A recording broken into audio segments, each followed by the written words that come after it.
Got all kinds of history. 2003, 2004, 233 won the regional. 2005 was the last time that a rookie won the regional. 2006, 79 won the regional.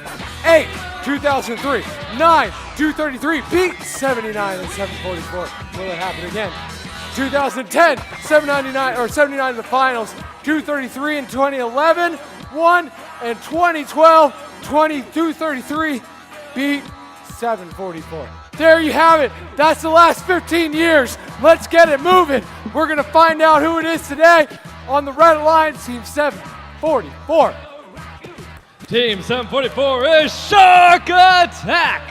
And the partner, 1772. Here from Brazil, it's the Trailblazers.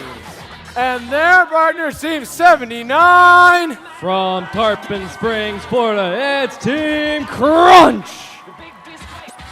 And on the Blue Alliance, we have Team 233. They're the pink team from Rockledge and Cocoa Beach, Florida. And their partners, Team 4451. That's Robots Garage from Fountain Inn, South Carolina.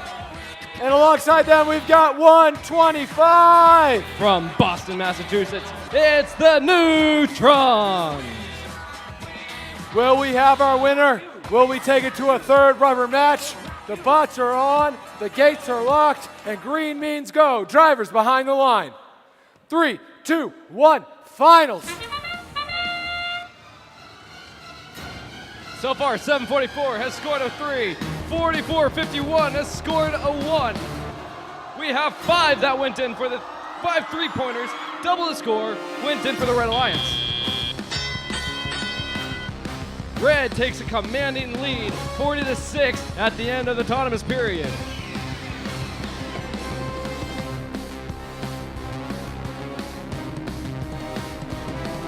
Robots reloading. 1772 seems to be dragging a piece of their robot with them all the way across the field. But they shoot and they score up high. And they make another 3-pointer. 744 trying to play some counter defense on 233. Meanwhile, the Neutrons just made 4 3-pointers in a row. We have some field damage in the middle of the floor. The carpet is ripped up. 744 shooting, scoring. And they made a third one. 1 minute, 10 seconds. 1772 making one. Here comes 4451 from South Carolina. They're rookies. They've done this before. It looks awesome. They're got 20 points. They're going for 30. Here comes Shark Attack. Da-da, da-da, da-da, da-da, da-da, da-da. They made a bunch over there. 40 seconds remaining. Here comes 125, the Neutrons, scoring 3 3-pointers in a row. Meanwhile, Crunch on the Red Alliance. 32 seconds.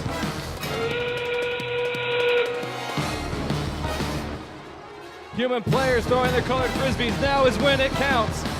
4451 just dumped an entire load of blue frisbees at the top of their pyramid, each one scoring 5 points. The human player on the Red Alliance scoring 2, scoring a 3. Oh my, it is raining points from the human players. Now they're all climbing. All blue robots are off the ground. So Red Alliance trying to do the same. 3, 2, 1.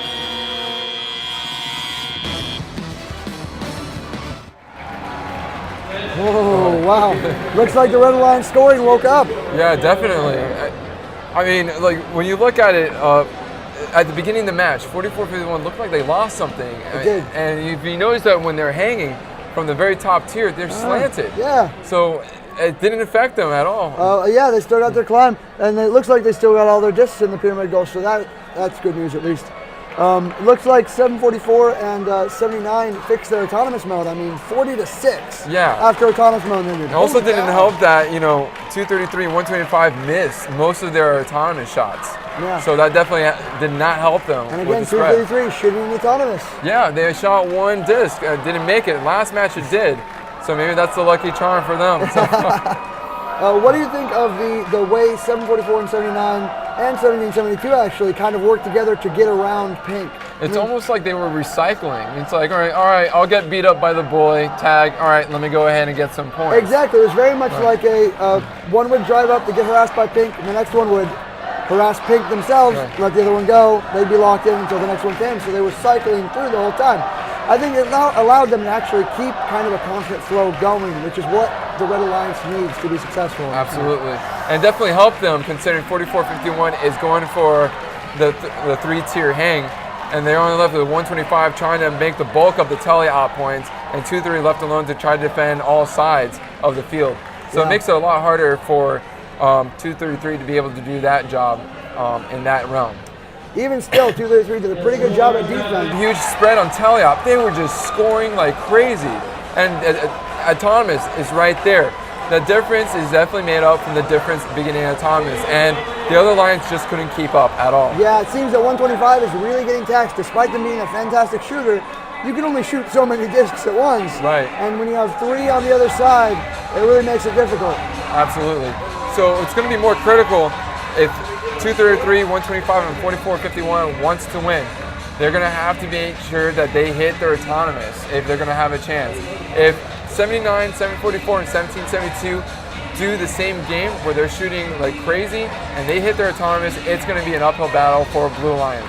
Do you think this result means a change of strategy for either team? I mean, barring fixing the Autonomous for Blue Alliance, is there really anything either team wants to do differently? That's a good question. I think Blue Alliance is going to be more inclined to go ahead and just go for what they do best, but just be more aware of what's going on in the field, because that's been working well with them. But I don't know what they can do to change things up to make things interesting and difficult for Red Alliance. It's going to be a great final match. Absolutely. Before that, though, we want to tell you a little bit about the 1592 and 801, how they dealt with basically a very unforeseen circumstance at the beginning of the regional. We can go to that now. About a really exciting thing that happened the last couple of days. On Wednesday night, we were notified that teams 801 and 1592 were in an accident, and both their robots were severely damaged. That evening, the team pretty well sat on the robots. They couldn't work on them because they had to be kept in isolated bags until they got here to the competition. On Thursday morning, we contacted our headquarters in Manchester because fortunately they had built a third robot to practice with while they were unable to actually touch the robots that are going to compete. We asked for a waiver to allow them to dismantle the spare robot, take the parts from it, and then dismantle to save the parts that were salvageable from the 2 robots that had broken, and take the parts that were scavenged from the existing spare robot.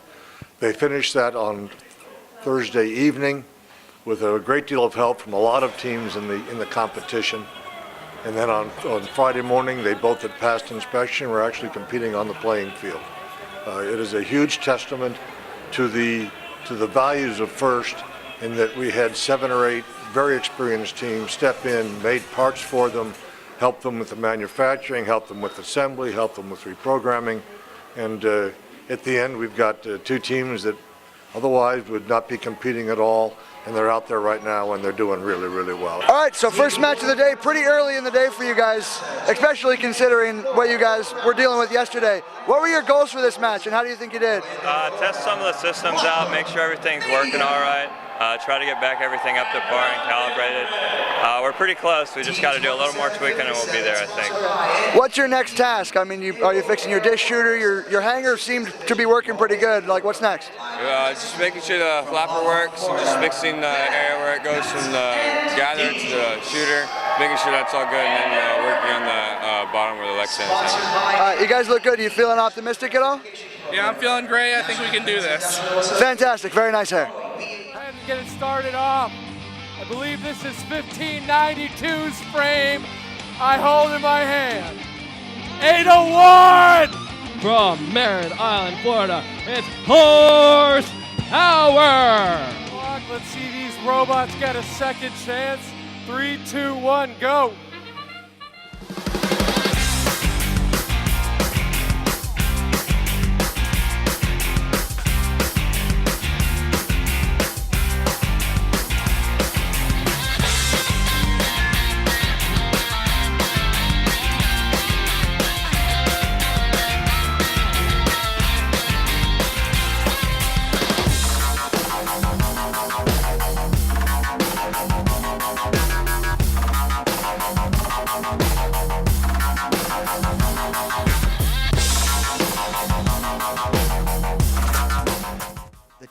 the Orlando Regional displayed the highest ideals of FIRST, cooperation, and gracious professionalism. Thank you for all your support. Signed, the Bionic Tigers and Horsepower. I mean, it's. I remember on Wednesday when we heard about 801 and 1592, and that's such a heartbreaking thing to have happen. I mean, that late in the game, right before the regional. Absolutely, and to get that call or to be there when it happens, your heart sinks. You're like, what do we do? It's hard to digest. I mean, there is crying in robotics, in that aspect. Yes. Like you put your heart and soul into these machines for 6 weeks, and in just one moment, it gets slammed and broken to pieces. Yeah, and it's something completely beyond anyone's control. It's Absolutely. It's heartbreaking. It was, however, after the first initial call, once Thursday started happening and we got the ruling from FIRST that we could actually start to fix the robots the way that we were expecting to, everyone sort of bonded together in the event itself. So the teams like 180 machining parts for them, a bunch of experienced teams. I think there were 5 or 6 that donated time and parts and machining and made sure that they got both robots back up and running. And in fact, I mean, to a team that never says die, 1592 and 801, spectacular. I really look forward to seeing how they do in the next events. Yeah, especially, and then to make it all the way up to the, to Alliance of selections. When you go from the wreckage we saw on Wednesday to quarterfinals and quarterfinals, it boggles the mind.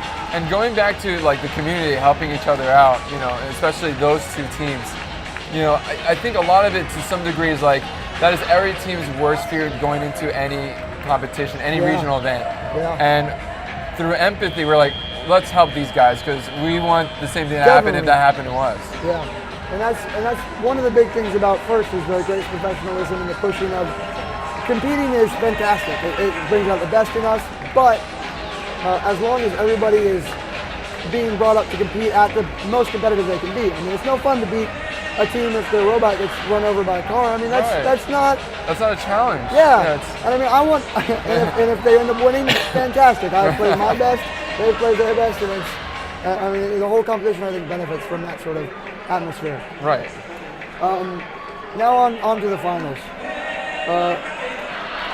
It's incredibly nerve-wracking just driving a match, just regular, a qualifying match, or even when you get to the quarterfinals, but the finals of your regional, especially if it's either your only event or your last event, it's mind-boggling. How do you think the drive teams are going to be able to deal with the sort of pressure of being in the finals?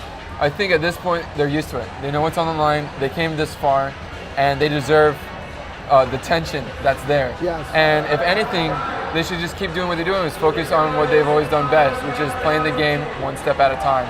Focusing on what you need to do when you're driving and what needs to get done. But it looks like our last or final match is going to start real soon. We'll see what happens.